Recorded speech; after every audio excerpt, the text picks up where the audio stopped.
일반적인 핸디캠코더, 거의 1000만 원 이하의 핸디캠코더들은 대부분 1인치 작은 센서를 사용합니다. 그러다 보니까 당연히 이미지 품질은 일반적인 DSLR이나 미러리스 카메라보다는 좀 떨어집니다. 다만 이런 핸디 캠코더들은 이 지금 제 손에 들고 있는 요 안에 다양한 화각의 전자 파워 줌 렌즈, 그 다음에 이런 모니터, 그리고 샌들, 오디오 믹서가 탑재가 되어 있기 때문에 전문적인 촬영이라고 하기보다는 이 하나만으로 굉장히 편리하게 이미지를 고품질을 촬영한다라기보다는 편리하게 이미지를 기록한다. 그런 측면에서의 캠코더가 훨씬 더 유리하고 나는 더 고퀄리티 이미지, 그리고 우리 이런 카메라들이 이렇게 렌즈를 교환할 수가 있잖아요. 렌즈를 교환해서 더욱더 다양한 영상미를 원한다 라고 할 때는 이런 DSLR이나 미러리스 카메라가 훨씬 더 유리하다, 그런 차이가 있다라고 말씀을 드리고 싶어요. 그래서 우리 무한도전이나 VZ 공대 같은 경우는 보면은 막 이런 거 들고 뛰고 막 그러잖아요. 사실 이제 그런 분들은 영상의 아주 고퀄리티 이미지보다는 그 상황의 기록, 그런 것들이 우선되다 보니까 이런 캠코더를 사용하는 것 같습니다. 물론 영화를 촬영하는 몇 천만 원, 몇 억짜리 카메라도 전문적인 용어에서는 캠코더의 분류에 속하긴 합니다. 하지만 일반적으로 제가 말씀드리는 건 보통 1000만 원에서 500만 원 이하의 이런 캠코더들은 동급의 미러리스보다는 당연히 이미지 센서가 작고 영상의 퀄리티는 떨어집니다.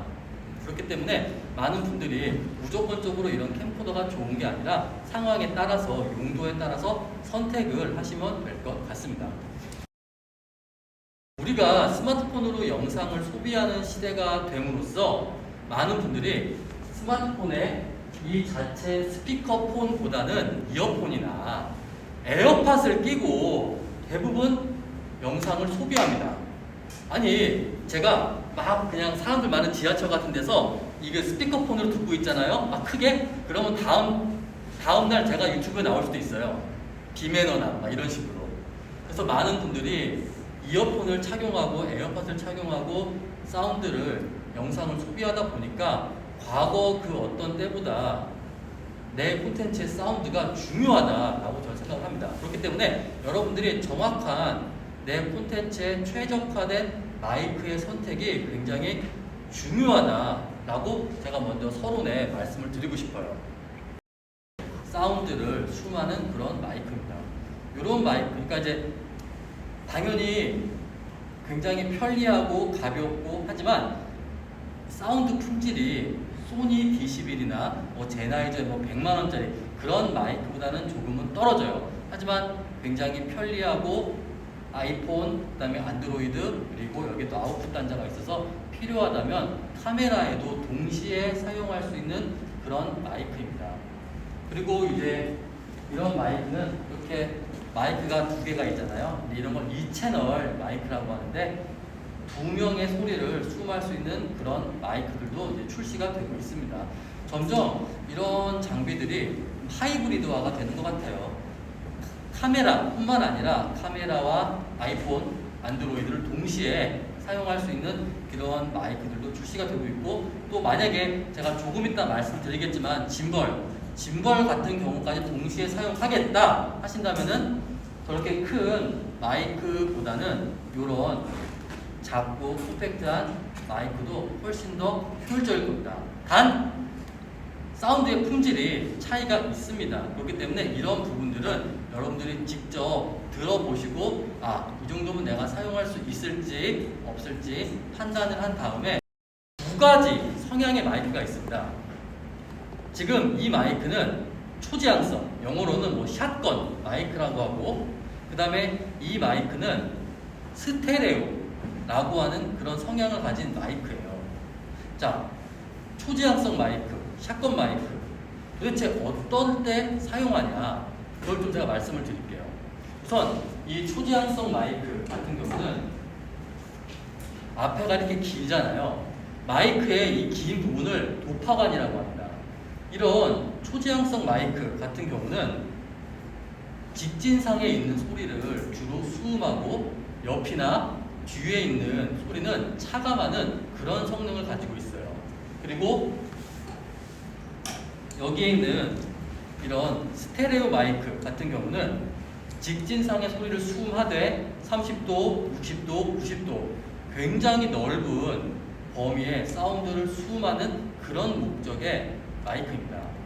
그렇기 때문에 여러분들이 이런 마이크를 선택할 때 나는 오케스트라나 공연 또는 환경음을 수음한다. 그럴 때는 이런 스테레오 마이크가 훨씬 더 유리하고, 그리고 나는 이런 마이크로 내 목소리를 수음하거나 아니면 상대방의 목소리를 직진상의 소리를 수음할 때, 그럴 때는 이런 초지향성 마이크가 훨씬 더 유리합니다.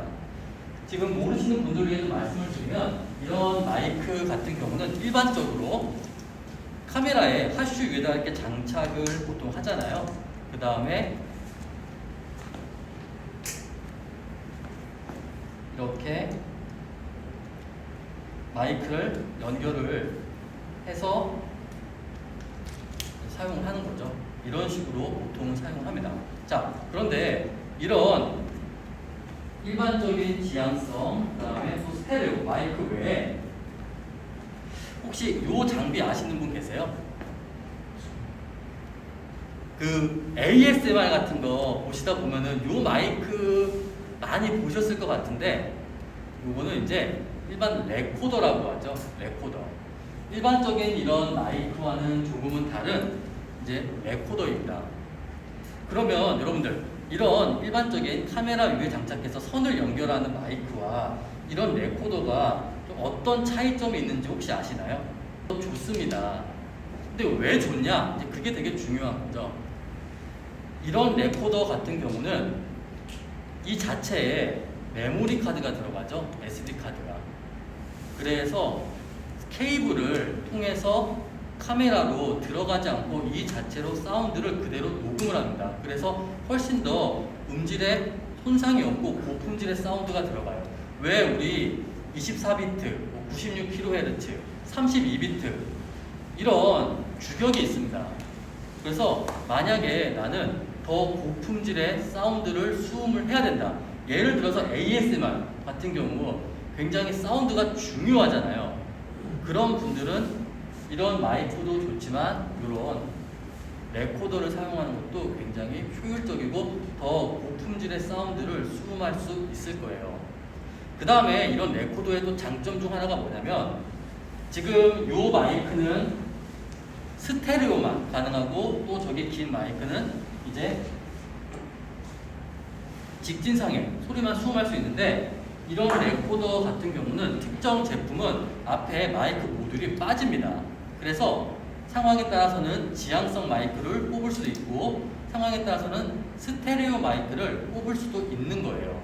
그렇기 때문에 굉장히 편리하게 하나의 마이크로 다양한 성향의 사운드를 수음할 수 있다. 그런 거에서 굉장히 큰 장점이 있습니다. 하지만 단점도 있죠. 단점은 뭐냐면 사운드가 카메라로 바로 들어가지 않잖아요. 그러다 보면은 영상과 사운드를 그때그때 믹싱을 좀 해야 된다. 좀 약간 그런 단점은 있지만, 그래도 우리 영화 같은 경우는 실제로 다 사운드를 수음하시는 분들이 따로 있고 다 이제 파일을 관리하시는 분들이 있잖아요. 그렇게 따로따로 이렇게 관리를 하더라도 고품질의 사운드를 원한다 그러신 분들은 이렇게 카메라 위에 장착을 해서 케이블을 연결하는 마이크도 좋지만, 이런 마이크로 따로 내가 수음을 해서 SD카드에 담아서 영상 하나로 썩는 그런 부분도 굉장히 효율적이다 라고 말씀드릴 수가 있어요. 자, 그런데 또 이제 이런 경우도 있잖아요. 많은 분들이 콘텐츠에 따라서는 직진상의 소리뿐만 아니라 대담할 때 나와 상대방과 내가 동시에 사운드를 수음하고 싶다.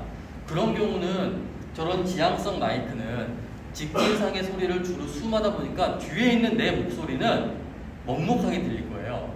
그런 경우는 또 이제 이런 마이크도 있는 거죠. 이런 마이크 같은 경우는 앞에 도파관이 2개입니다. 그래서 내가 이렇게 하면은 이제 지향성, 그리고 이렇게 하면은 이제 스테레오, 그리고 이렇게 하면은 쌍방향, 이런 마이크들도 최근에는 출시가 되고 있어요. 그래서 이렇게 카메라 위에다가 마이크를 꽂고 이런 식으로 사운드를 수음하면은 상대방 목소리와 내 목소리를 동시에 수음할 수 있는 이런 쌍방향 마이크도 존재합니다. 여러분 혹시 뭐 궁금한 거 있으면 그냥 말씀을 해주셔도 돼요. 꼭 저희가 혼자서 장비에 대해서 설명을 드리는 게 아니라 좀 마이크라던가 좀 궁금한 게 있으시면 그냥 그대로 말씀을 해주셔도 됩니다. 네. 저는 이제 공연 촬영도 하고 있어가지고 예. 저 만약 레코더를 쓴다고 하면 그 아까 저기 3.5 큰 구멍 XLR입니다. 네. 그거를 이제 딱 와이어리스를 한 4명이 낸다고 하면은 그 사람들의 목소리를 다 따려고 하면은 네. 거기다 담을 수가 있는 건가요? 맞습니다. 지금 이런 레코더가 뭐 제조사에 따라 조금씩 다르겠지만 지금 요 줌 H6라고 하는 이 레코더 같은 경우는 굉장히 오래전에 출시가 되었지만 아직도 굉장히 많은 분들이 사용하시는데 여기 XLR 단자가 있어서 만약에 와이어리스 4개 뽑으시면 이 자체에 총 5개 채널, 하나, 4개, 5개의 파일이 SD카드에 그대로 담깁니다. 그러면 음악 같은 뭐 예를 들어 사물놀이 같은 네. 경우는 아마 한 8개, 7개가 들어가잖아요. 네. 그럼 그 8개, 7개의 각각 악기가 다 거기에 들어갈 수가 있는 건가요? 얘는 우선 4개, 최대 4개까지. 네. 근데 이제 F6, 이게 이제 H6인데 H8이라고 하는 8개가 달린 것도 나왔더라고요. 아. 네. 그러면은 이제 일반적인 음질이 아니라 24비트 96kHz 이런 고품질의 사운드로 최대 뭐 원한다면 8개까지도 동시에 수음해서 이 SD카드 파일을 열면은 폴더가 8개가 생기는 거죠. 그래서 내가 따로 편집할 때 사용할 수가 있습니다. 그리고 실제로 들어보시면 이런 레코더가 훨씬 더 이미지 품질이 뛰어난 게 데이터 용량이 많습니다. 일반적인 이런 이런 마이크 같은 경우는 이런 케이블을 통해서 사운드가 많이 손실돼요. 하지만 얘는 자체적으로 SD 카드에 수음이 되다 보니까 훨씬 더 고품질의 사운드가 수음됩니다. 단점은 사운드가 그대로 영상과 카메라로 들어가지 않기 때문에 따로따로 내가 믹스라던가 편집을 좀 해야 된다라고 하는 좀 단점도 존재합니다. 물론 이런 레코더들이 여기 뒤에도 아웃풋 단자가 있기는 해요. 근데 대부분 이런 레코더 제조사들이 아웃풋 단자가 있음에도 불구하고 카메라랑 연결하면은 이 자체 SD 카드에 담기는 것보다는 음질은 좀 많이 떨어집니다. 그래서 이런 부분들은 감안하시고 사용을 하셔야 돼요. 자, 그 다음에 또 이제 많은 분들이 마이크 하면은 와이어리스 마이크를 살까 이런 지향성 마이크를 살까 뭐 고민을 하시는 분들이 굉장히 많아서 그 부분을 좀 제가 명확하게 좀 말씀을 좀 드리고 싶은데, 이런 마이크를 구매하시고 어떤 분들은 굉장히 만족을 못 하시는 분들도 계시더라고요. 그게 어떤 경우냐? 아니, 지금 제가 어떤 마이크를 구매했는데 마이크가 굉장히 고가예요. 30만원, 40만원 그런 마이크를 구매했는데 아니 소리가 별 차이가 없다, 거의 느껴지지 않는다, 왜 비싼 거 환불해달라 하시는 분들이 많이 계신데, 어떤 경우가 있었냐면은 마이크가 있고 카메라가 내가 여기 있는데 카메라가 저 한 10m 정도 밖에, 그런 경우가 있어요. 자, 제가 분명히 말씀드리지만 이런 마이크들은 멀리 떨어지면 떨어질수록 당연히 수음 퀄리티가 떨어집니다. 그렇기 때문에 이런 마이크 같은 경우는 제가 평균적으로 보니까 아무리 멀어도 한 2m, 한 1.5에서 한 2m 이내에서는 사용해야만 가장 고퀄리티의 사운드를 수음하지, 그 이상 가면 갈수록 지금 제가 장착한 마이크는 대략 한 30만원 정도 마이크인데 그 이상 가는 아무리 비싼 마이크라도 거리가 멀리 떨어지면 떨어질수록 당연히 사운드 품질은 많이 떨어집니다. 자, 그러면 내 목소리를 아니면 다른 사람의 목소리를 멀리 떨어져 있음에도 불구하고 정확하게 수음하고 싶다. 그러면 그때 또 어떤 마이크가 필요할까요? 이런 마이크가 아니라 무슨 말? 네, 무선 마이크겠죠.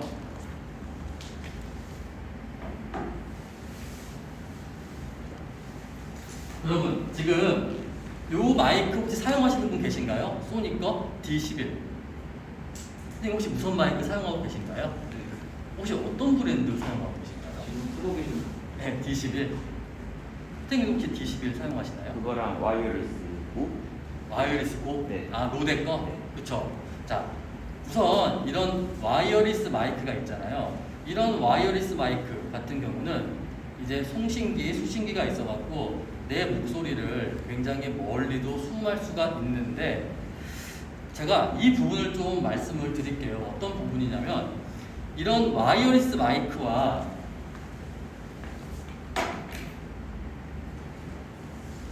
이런 지향성 마이크의 좀 차이점에 대해서 제가 좀 말씀을 좀 드리고 싶어요. 어떤 게 분명히 용도는 다릅니다. 그래서 많은 분들이 내가 이런 와이어리스 마이크를 살까 지향성 마이크를 살까 고민하시는데 제가 좀 용도를 한번 정리를 해봤어요. 만약에 여러분들이 내가 영상을 촬영하는데 나는 사람의 목소리를 캐치하는 건 맞기는 맞는데 내가 움직이면서 사람의 목소리를 캐치해야 된다. 그런 경우에는 이런 지향성 마이크가 더 유리합니다. 그리고 이런 와이어리스 마이크 같은 경우는 한 명한테 착용을 하고 그 사람의 목소리만 수음할 때. 그래서 어떤 분들이 굉장히 헷갈려 하시는데 용도가 명확히 다릅니다. 사운드를 수음하는 목적은 같지만 이런 초지향성 마이크, 카메라 위에 장착하는 이런 초지향성 마이크 같은 경우는 내가 이렇게 핸드헬드로 움직이거나 아니면은 근접해서 또는 직진상에 있는 한 명뿐만 아니라 근접한 서너 명의 목소리를 수음할 때는 이런 마이크가 효율적이고 그리고 나는 한 명의 목소리만 거리에 관계없이 사운드를 수음하겠다 하시는 분들 땐 이런 와이어리스 마이크가 훨씬 더 효율적일 거예요.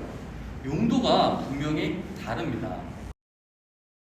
오늘은 조명에 대해서 대략적인 설명을 해드리고 다음 시간에 실제 이 조명으로 옆에 있는 저희 촬영 스튜디오에서 다양한 액세서리를 장착을 해서 실제 이 조명이 어떻게 쓰여지는지 그리고 이 조명을 액세서리를 왜 쓰는지 다 다음 시간에 보여드릴 거예요. 그래서 어떻게 보면은 오늘보다는 다음 시간이 훨씬 더 여러분께 좀 유익한 시간이 되지 않을까 라는 또 생각이 또 듭니다. 자, 근데 어쨌든 우리가 지금 이 수업, 이 클래스가 약간 좀 1인 미디어라던가 그런 개인 영상에 초점이 맞춰져 있다 보니까 설명을 드릴 건데 혹시 요 조명 아시는 분 계신가요? 사용해보신 분 혹시 계신가요? 요 룩스패드라는 조명.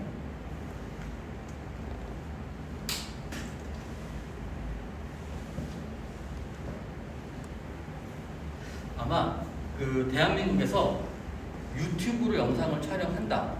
그리고 1인 미디어 영상을 촬영한다. 그러면 가장 많은 누구신가요? 가장 많은 분들이 먼저 선택하는 조명이 이 룩스패드가 아닐까 생각이 듭니다. 왜 우리 옛날에는 텅스텐, 할로겐 이런 조명 많이 사용했었는데 혹시 나는 옛날에 텅스텐 조명 사용해봤다, 주피터, 할로겐 혹시 사용해보신 분 혹시 계신가요? 아무도 안 계신 것 같아요. 굉장히 막 뜨겁고 소리도 요란한 그런 조명을 많이 사용했었는데 그 다음에는 이제 형광등 조명을 현업에서 많이 사용을 했어요. 지금 집에 형광등도 이제 거의 없잖아요. 형광등 조명을 사용하고 그리고 대한민국이 한 7년 전, 8년 전부터 많은 분들이 이제 이런 LED를 사용을 하게 되었습니다. 일반적인 형광등이나 그런 조명에 비해서 이런 LED가 갖는 장점이 뭘까요? 여러 가지가 있는데 형광등에 비해서 이런 LED가 어떤 장점이 있을까요? 정확하게. 전력 소모. 전기세 되게 중요하죠. 또 뭐가 있을까요? 형광등에 비해서 이런 LED의 장점. 우선 전기세가 덜 나가고 그 다음에 넘어져도 얘는 유리가 깨지진 않겠죠. 깨지지 않고, 그 다음에 지금 보시는 것처럼 이렇게 색온도 조절이 가능하고, 참고로 지금 여기 위에 있는 이 네모난 조명들은 이제 풀 컬러 LED예요. 제가 지금 스마트폰에 앱을 활용해서 지금 노란 백색이 아니라 색깔을 마음대로 바꿀 수 있는 풀 컬러 LED입니다. LED이기 때문에 다양한 컬러를 교체를 할 수가 있고, 또 지금 보시면 제가 이렇게 배터리를 꼽아놨잖아요. 전기 코드가 아니라 형광등에서는 불가능한 이런 배터리를 장착해서 야외나 산에서도 또는 해외에서도 영상을 촬영할 수 있다.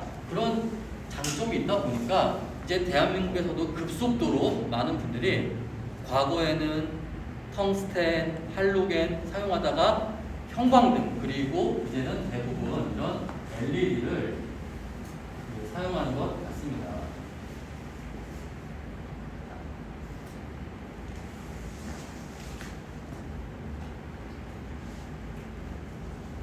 그 다음에 또 많은 분들이 이런 LED를 사용하는데, 초창기 LED가 지금 딱 이 천정에 있는 이런 LED였어요. 딱 네모난.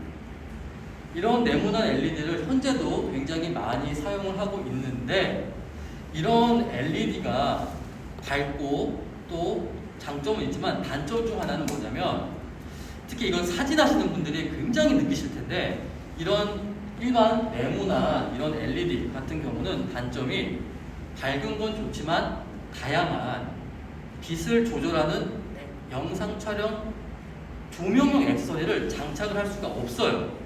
그래서 최근에는 약간 이런 조명들이 좀 각광을 받고 있습니다. 지금 보시면 이거는 낫나이트라는 브랜드의 포르자 60이라는 조명이고, 그리고 이 조명은 FS 150이라는 조명인데, 왜 약간 좀 아시는 분들도 계시겠지만 처음 보시는 분들 입장에서는 약간 사진용, 우리가 왜 말하는 뭐 스트로보라고 하잖아요. 약간 그런 스트로보와 좀 비슷한 그런 형태의 조명인데, 이런 형태의 조명과 위에 있는 그냥 다이렉트로 네모난 조명이 어떤 차이가 있는지 좀 제가 말씀을 드릴게요. 서로의 장단점은 있지만 제가 보기엔 약간 이런 LED가 좀 장점이 많습니다. 그 이유 중 하나가 바로 다양한 액세서리를 장착할 수 있다는 겁니다. 지금 여기 보시면 이 앞에 이렇게 네모난 홈이 3개가 있어요. 얘도 이렇게 홈이 3가지가 있습니다. 근데 여기 위에 있는 조명들은 그런 게 없죠. 지금 제가 장착한 이런 걸 뭐라 그러는지 혹시 아세요? 뭐 밥그릇이라기도 하고 리플렉터라고 합니다. 여기에 있는 이 마운트에 다양한 액세서리를 장착할 수 있다. 그런 것들이 이런 LED의 장점이에요. 약간 사진용 펑 터지는 순간광 조명과, 지금 좀 밝으니까 잠시,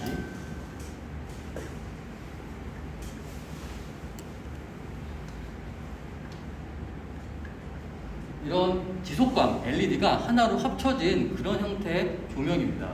그래서 예를 들어서 여러분 혹시 이게 뭔지는 아시죠? 소프트박스라고 하잖아요. 이런 소프트박스 같은 경우도 내가 빛을 더 부드럽게 만들고 싶다 그러면은 이런 사진용, 그 다음에 영상용 조명은 이렇게 다이렉트로 장착을 할 수 있다는 겁니다. 이런 것들이 굉장히 큰 장점이에요. 이런 조명이. 과거에 이렇게 네모난 그냥 단순한 LED는 내가 빛을 더 부드럽게 하고 싶은데, 빛을 더 완전히 동그랗게 모으고 싶은데, 그런 데는 이런 액세서리 장착이 안 됐어요. 하지만 요즘에 나오는 이런 사진과 영상이 합쳐진 그런 조명 같은 경우는 우리가 과거에 사진용으로 사용하던 다양한 액세서리를 다이렉트로 장착이 가능합니다. 그래서 훨씬 더 다양한 연출이 가능하다. 이제 그런 장점이 있는 것 같아요.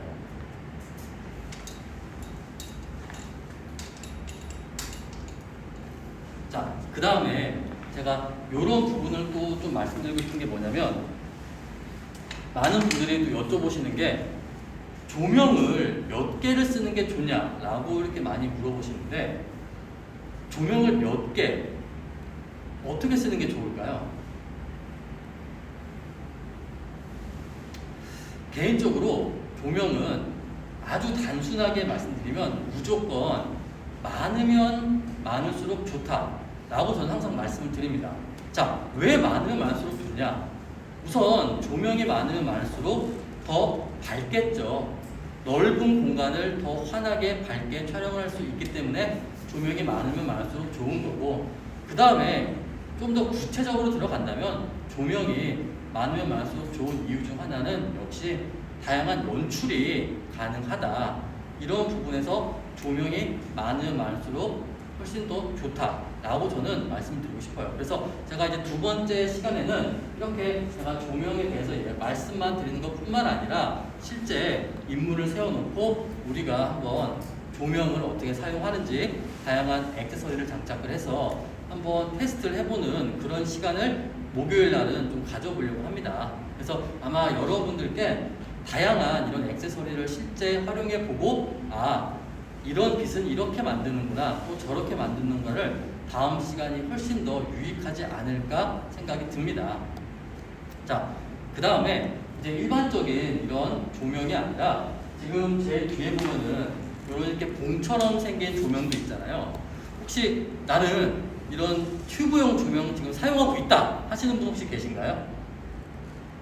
혹시 뭐 이런 튜브 조명 사용하고 계신 분 계신가요? 이런 튜브 조명이 국내에 한 3, 4년 전부터 굉장히 좀 유행을 하게 됐는데 아마 처음 보신 분들도 계실 거예요. 그래서 한번 보여드릴게요. 자, 이렇게 굉장히 길게 나오는 이런 조명인데, 이런 조명은 그냥 사람을 밝게 촬영하는 용도로 쓰기에는 가격 대비 광량이 굉장히 약합니다. 의미가 없어요. 그리고 이런 조명은 주로 어떨 때 사용하냐?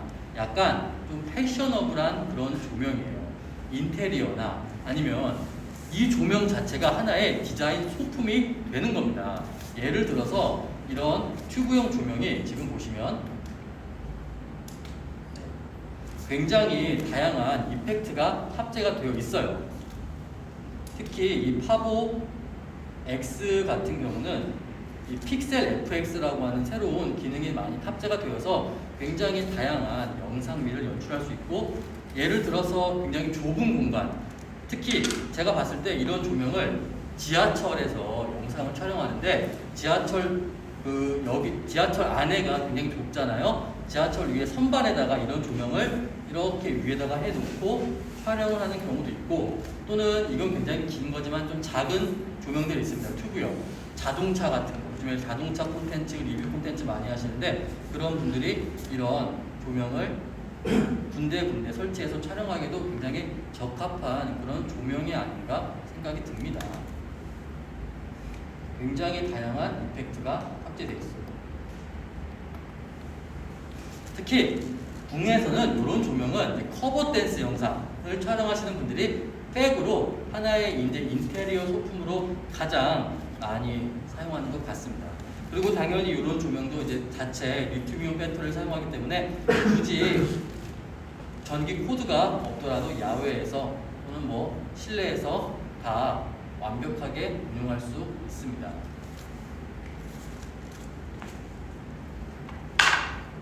혹시 좀 그 조명에 관해서 좀 궁금하신 거라던가 아니면은 좀 운용법이라던가 그런 거 있으신가요? 난 이런 콘텐츠를 하려고 하는데 좀 어떤 조명이 좋을까라던가. 사진용이랑 영상용은 꼭 구분해서 써야 돼요. 저는 솔직히 말씀드리면 다르다고 생각을 합니다.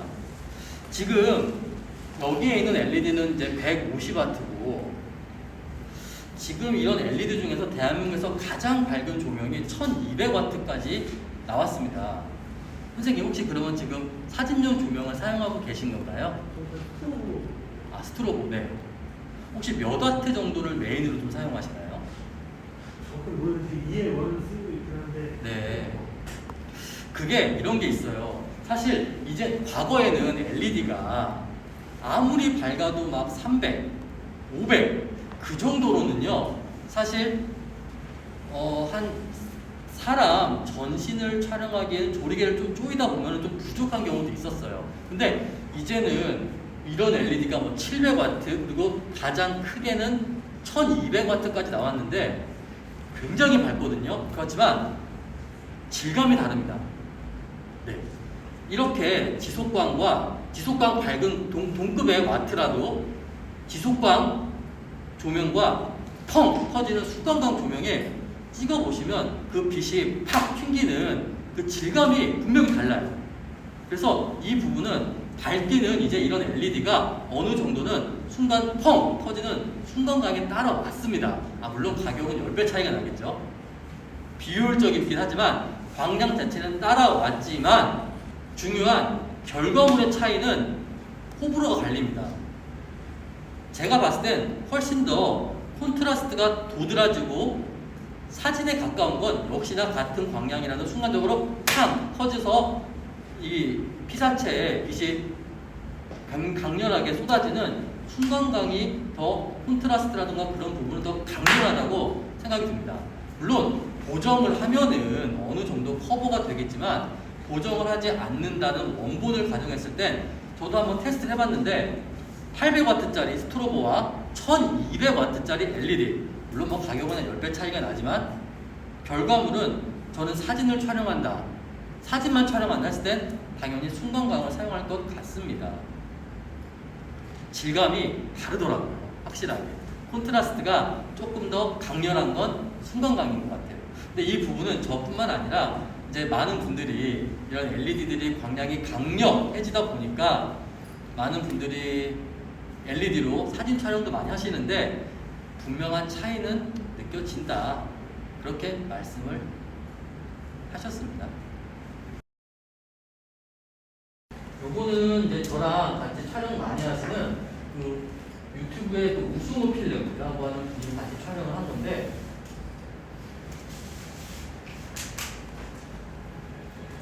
요거 같은 경우는 다 지윤테크의 위빌 S, 그 다음에 크레인 M3도 이제 같이 이제 촬영을 했던 건데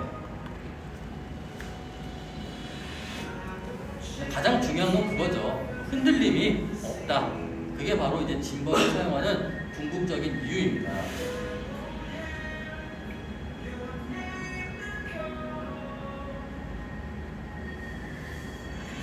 특히 이제 이런 영상 같은 경우는 단순하게 이제 짐벌뿐만 아니라 특히나 이제 모노포드를 굉장히 많이 활용했어요. 페이크 드론샷이라고 많이 하죠.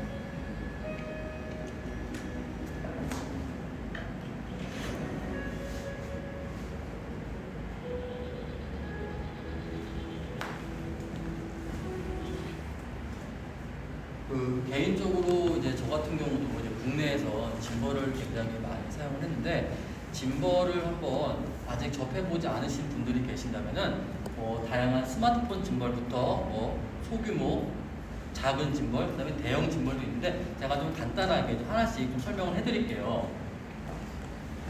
우선은 가장 기본적으로 이런 우리 스마트폰으로 영상 많이 촬영하잖아요. 스마트폰용 짐벌들이 가장 대중적입니다.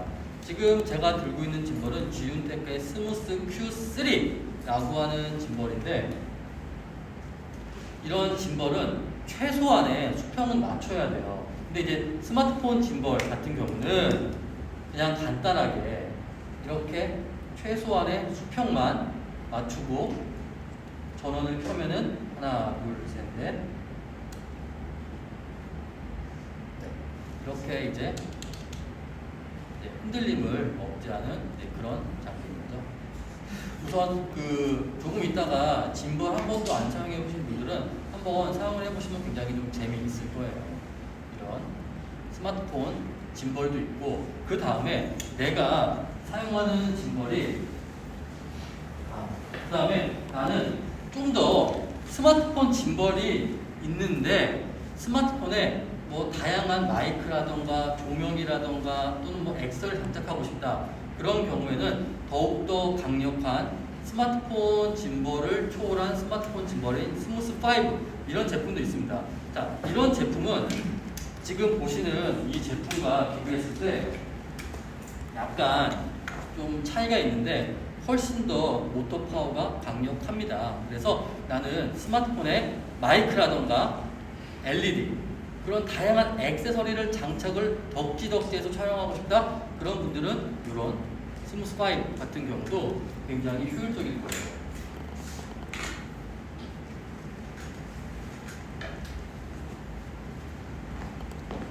그 다음에 나는 스마트폰부터 작은 소형 1.5 크롭바디라던가 풀프레임, 미러리스와 작은 렌즈까지 사용하고 싶다.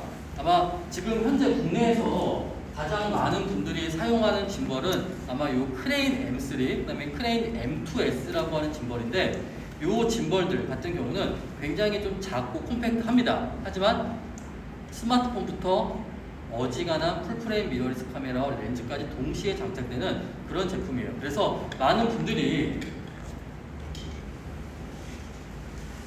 특히 이제 예를 들어 볼게요. DJI 뭐 로닌 RS-C2나 그 다음에 지윤테크의 뭐 위비레스 요런 규모.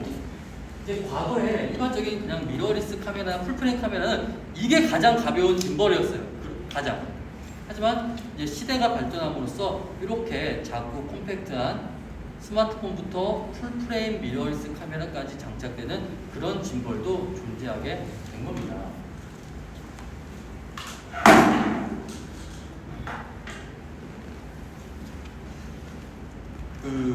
혹시 좀 이 짐벌에 관해서 특히나 다른 건 몰라도 제가 이 짐벌에 관해서는 더 디테일하게 좀 비교라든가 그런 걸 해드릴 수 있을 것 같은데 혹시 이 짐벌에 관해서 좀 궁금한 거 있으세요?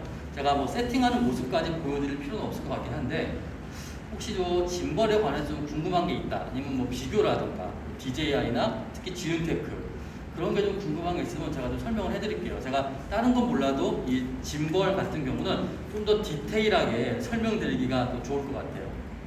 혹시 짐벌에 관해서 좀 궁금하거나 아니면 나에게 최적화된 짐벌이 어떤 건지, 어떤 바디를 사용하는데 혹시 그런 거 있으신가요?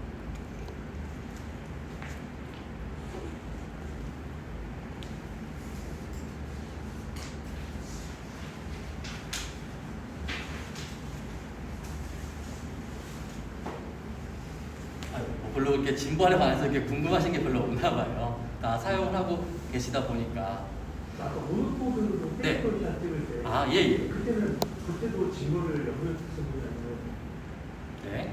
그 진짜 그냥 네. 카메라만 마우스랑 아, 아니죠. 아까 초반에 보신 장면 중에서 이제 이런 장면들이 이제 모노포드 길게 한 다음에 요 크레인 M3라고 하는 요 짐벌에다가 카메라 장착하고 했던 건데 당연히 이제 그냥 모노포드만 장착은 해도 높게 찍을 수는 있지만 흔들림이 발생하기 때문에 모노포드를 길게 하고 이렇게 짐벌 장착하면 제가 이렇게 높게 걷고 촬영을 해도 흔들림이 없기 때문에 이런 페이크 드론샷을 찍을 때 가벼운 짐벌과 모노포드가 있으면 굉장히 효율적입니다. 지금 이 장면 같은 경우도 지금 보시면 이렇게 가까이서 이렇게 멀어지는데 만약에 이게 모노포드와 짐벌이라는 가정하에 여기 이렇게 짐벌이 장착되어 있고 이렇게 해서 이렇게 위로 올린 샷입니다. 그렇게 되면은 아주 높은 헬리캠은 아니지만 약간의 페이크 드론샷 같은 경우를 흔들림 없이 중요한 건 그거죠. 흔들림 없이 촬영할 수 있다. 그 다음에 또 장점이 이런 짐벌에 이제 조이스틱이 있잖아요. 조이스틱에서 각도를 내가 조절할 수 있기 때문에 흔들림 없이 각도를 조절해서 모노포드에 연결해서 페이크 드론샷을 할 수 있다. 그렇기 때문에 이제 많은 분들이 이제 이런 짐벌들을 많이 사용하기 때문에 어떻게 하면 다른 사람과 좀 다른 영상미를 구축할까? 그래서 짐벌과 예를 들어 모노포드를 같이 활용을 많이 하십니다. 그러면 멋있더라고요. 페이크 드론 모드에서는 짐벌의 어떤 모드를 네. 굉장히 중요하신데 페이크 드론샷 같은 경우는 저는 이게 호불호가 좀 있겠지만 그리고 지윤테크와 DJI 모자 PU가 조금씩 다른데 저 같은 경우는 무조건 L 모드로 합니다. 락 고정된 락 모드로 해서 제가 주로 이제 걷고 또 이렇게 내리고 올리고 그렇게 많이 합니다. 근데 혹시 짐벌 아까 뭐 사용하는 거 없죠? 아 크레이슬 랩. 크레이슬 랩은 L 모드가 있죠. 락 모드가. 펜팔로에서 많이 벗어나지 못해봐가지고 사실 많은 분들이 제가 좀 이 부분을 좀 설명을 좀 드릴게요. 자, 이 짐벌 많은 분들이 사용하시는데 저는 좀 이런 생각이 들어요. 많은 분들이 이제 짐벌을 사용하시는데 조금 더 약간 방금 펜팔로 모드 위주로 사용을 하셨다고 하셨잖아요. 다른 걸 써보면 뭔가 제가 뭔가 담고자 하는 느낌과 좀 뭔가 이질적인 뭐 제가 못하는 걸 수도 있기도 한데 이질적인 느낌이 있어서 그거에서 많이 그거 외에 아니면 뭐 POV 모드 그 두 종류 많이 쓰는 거. 아니 뭐 사실 그거밖에 없죠. 네. 제가 이런 부분을 좀 설명을 드릴게요. 이제 많은 분들이 이렇게 짐벌을 사용하시는데 잠시만 제가 금방 세팅을 좀 하겠습니다. 영상만 보여도 사람들이 막 우와 그랬는데 이제는 별로 그렇지 않는 것 같아요. 그래서 저 같은 경우도 이제 짐벌을 좀 배우시는 분들께 많이 추천드리는 게 POV 모드입니다. POV 모드. 그러니까 DJI에서는 F 뭐죠 그게? DJI에서는 FPV 모드라고 아마 할 거예요. 그게 뭐냐면은 일반적으로 그냥 이렇게 걷는 게 아니라 지금 보시면 포인트 오브 더 뷰라고 이런 식으로 짐벌이 이렇게 이 수평축이 나를 따라 움직이는 겁니다. 개인적으로는 저는 이 POV 모드로 촬영하는 영상이 굉장히 멋있고 특히나 이제 약간 이런 게 있어요. 그냥 일반적으로 이렇게 펜팔로 일반적인 촬영 모드에서 내가 사람을 빙글빙글 도는 올비샷이라고 하죠. 그런 샷을 촬영할 때 약간 좀 속된 말로 삑살날 수가 있는데 이 POV 모드 같은 경우는 막 이런 식으로 해서 빙글빙글 촬영해도 이미 자체가 이렇게 약간 기울어진 그런 촬영이다 보니까 사실 삑사리가 거의 없어요. 그냥 뭔가 있어 보입니다. 예를 들어서 지금 이런 샷들이 다 지금 이제 POV 모드로 촬영을 한 건데 지금 약간 이렇게 기울어지다 보니까 일반적으로 이렇게 너무 정직한 이런 샷보다 훨씬 더 다이나믹하고 익사이팅한 그런 샷을 촬영할 수 있지 않나. 근데 요거는 저희 유쾌한 생각이 지윤테크 총판이라서가 아니라 이 POV 모드 같은 경우는 확실히 지윤테크 짐벌이 조금 더 강력한 것 같습니다.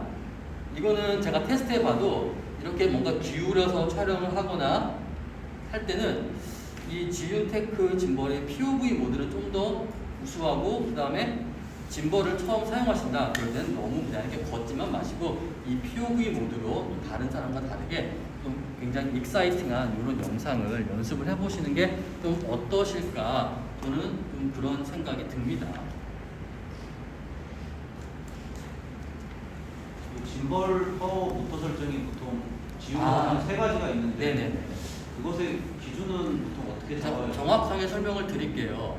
요거는 아마 지윤테크뿐만 아니라 뭐 타사의 짐벌도 마찬가지고 대부분 비슷할 텐데 이 짐벌이라고 하는 장비는 총 4번의 하늘 보고 정면 보고 수평 마지막으로 패닉 세팅을 하고 전원을 켠 다음에 이제 이 모터가 흔들림을 잡아주는 거고 그 다음에 내가 장착한 바디와 렌즈에 최적화된 모터 파워 설정을 해야 됩니다. 기계적으로. 근데 어떤 경우는 모터 파워 설정을 어떻게 하면은 짐벌이 막 부르르 떨려요. 진동이 오고. 그리고 또 어떨 때는 안 오는데 실제 촬영해 보면은 결과물이 좀 별로예요. 자, 타사는 조금 다를 수도 있겠지만 이 지윤테크라고 하는 짐벌에서 말씀드리자면 모터 파워는 기본적으로 가장 강력한 모터 파워에서 흔들리지 않는 모터 파워가 정답입니다. 그러니까 예를 들어서 내가 이 크레인 M2S라고 하는 이 소형 짐벌에 예를 들어 캐논의 OD 마크 4를 올렸어요. 근데 모터 파워가 가장 약한 로우로 했다. 그러면은 짐벌이 마구마구 떨립니다. 왜? 모터 파워 대비 바디가 너무 무겁고 크기 때문이에요. 반대로 이 크레인 M2S에 스마트폰을 올렸는데 가장 강력한 모터 파워의 하이로 했다. 그래도 부르르르 떨립니다. 왜? 장착한 스마트폰에 비해서 짐벌의 모터 파워가 너무 강력하기 때문이에요. 그렇기 때문에 한 단계씩 올려보는 거예요. 떨리지 않을 때까지. 그게 정답입니다. 무조건 이건 아마 DJI도 마찬가지고 지윤도 마찬가지일 겁니다. 무조건 강력한 모터 파워가 최고가 아니라 하나씩 올려보는 거예요. 로우, 미디엄, 하이. 뭐 예를 들어 더 큰 짐벌인 뭐 크레인 3S 같은 경우는 뭐 울트라까지도 있지만 하나씩 올려서 내가 짐벌을 운용했을 때 떨림이 없는 그 모터 파워가 최적이고, 그리고 이 지윤테크 짐벌 같은 경우는 내가 모터 파워 세팅을 제대로 했는지 알아보는 가장 쉬운 방법은 이렇게 로우 앵글로 해서 한 5, 6초간 버텨보는 겁니다. 이 지윤 짐벌은 기본적으로 모터가 과부하가 걸리면 알아서 삑 하면서 꺼집니다. 그렇기 때문에 이렇게 했을 때 한 5, 6초 가량 버텨도 문제가 없다. 그러면은 흔들림이 없거나 모터 파워를 알맞게 세팅을 한 겁니다. 그래서 가장 중요한 건 모터 파워를 한 단계씩 올려서 떨림이 발생하지 않는, 거기가 제일 이 카메라와 렌즈에 최적화된 모터 파워입니다. 그게 굉장히 중요해요. 모터 파워 설정. 지윤은 특히나 그렇습니다. 틸트축이라고 합니다. 틸트축인데 여기에 있는 이 패닝축 같은 경우는 FX3의 이사금 같은 경우는 뒤로 빼도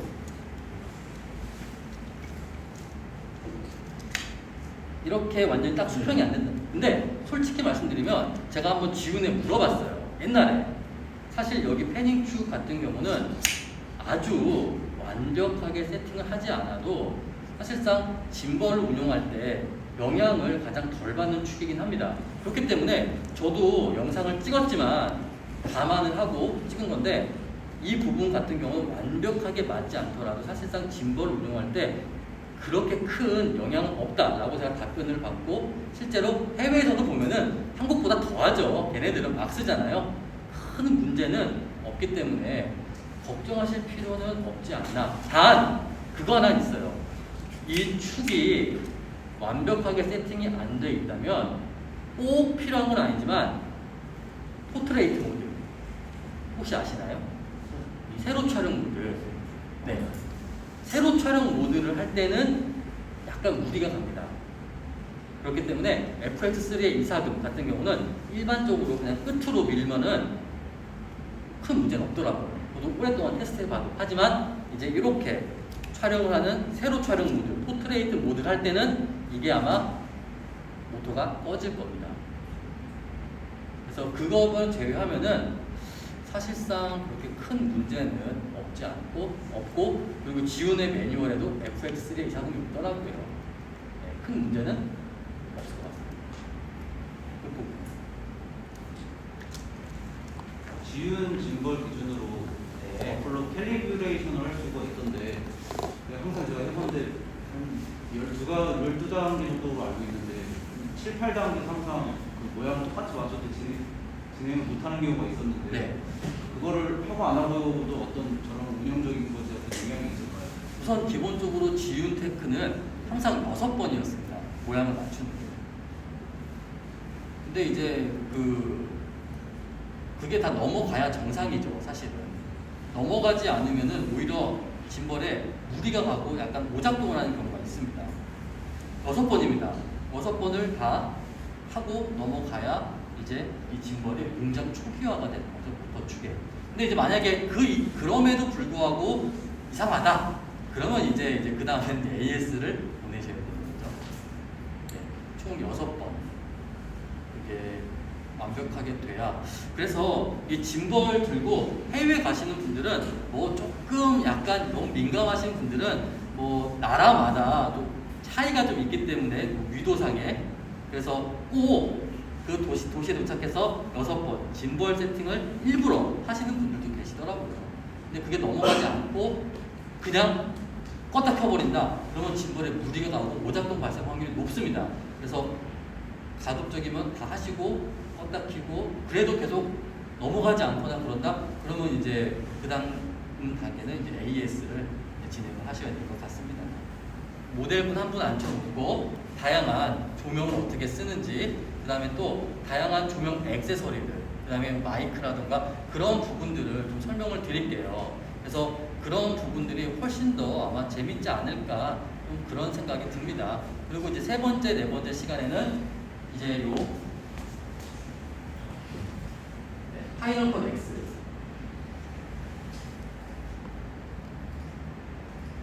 근데 이 파이널 컷 X 같은 경우는 여러분이 꼭 알아야 되고 필요한, 지금 파이널 컷 X는 한 번도 안 사용해봤다. 한번 손 한번 들어주세요. 네. 그런 분들 대상으로 제가 이 파이널 컷 X를 꼭 알아야 돼요. 근데 가장 중요한 건 솔직히 말씀드리면 툴 대부분 비슷합니다. 하지만 이 파이널 컷 X가 가지는 가장 큰 미덕은 우선 쉽고 빠르고 파일 정리가 완벽하고, 특히나 이제 M1 맥북 프로를 쓴다 그러면은 현재 우리가 사용하는 HU 동영상 코덱을 사용하는 카메라와 스마트폰에 가장 빠릅니다. 가장 빨라요. 그렇기 때문에 정신 건강에 좋을 거예요. 사실 이제 영상 편집 툴이 과거에는 뭐 프리미어가 더 좋네, 파이널 컷이 더 좋네, 아비드가 더 좋네, 굉장히 논쟁이 많았는데, 아니 우리가 일반적으로 유튜브 영상 같은 걸 촬영할 때, 편집할 때 과거에 뭐 엄청난 모션 그래픽을 잘 안 써요.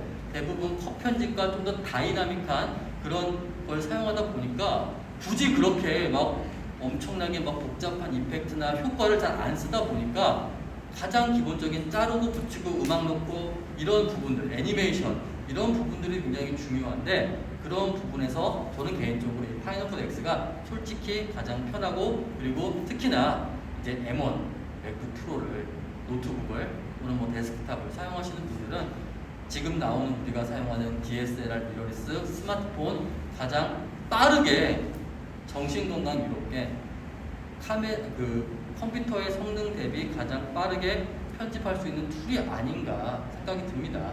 이게 이제 또 윈도우에서는 해키토시 같은 걸 제외하고서는 구동이 안 되기 때문에 아마 파이널 컷 X를 처음 사용해 보신 분들은 저랑 한 4시간 정도, 한 3시간 반에서 한 4시간 정도 빠르게 제가 말씀을 드리면 파이널 컷 X의 기본적인 것들은 제가 빠르게 알려드릴 수 있을 거예요. 그 다음부터는 여러분들이 필요한 것들을 이제 찾아서 하면 되는 거죠. 우선은 오늘 시간은 여기까지 하고, 저희는 또 이제 다음 목요일 날, 오늘은 여기서 했지만 또 옆방에 스튜디오가 있습니다. 목요일 날은 제가 옆방을 열어놓을 거예요. 그래서 거기서 실제 제가 다양한 조명, 마이크 또는 뭐 짐벌들 세팅해 놓을 테니까 어떻게 영상을 또 조명을 사용하는지 그런 부분들을 설명드리도록 하겠습니다. 네, 오늘 함께 해주셔서 감사합니다.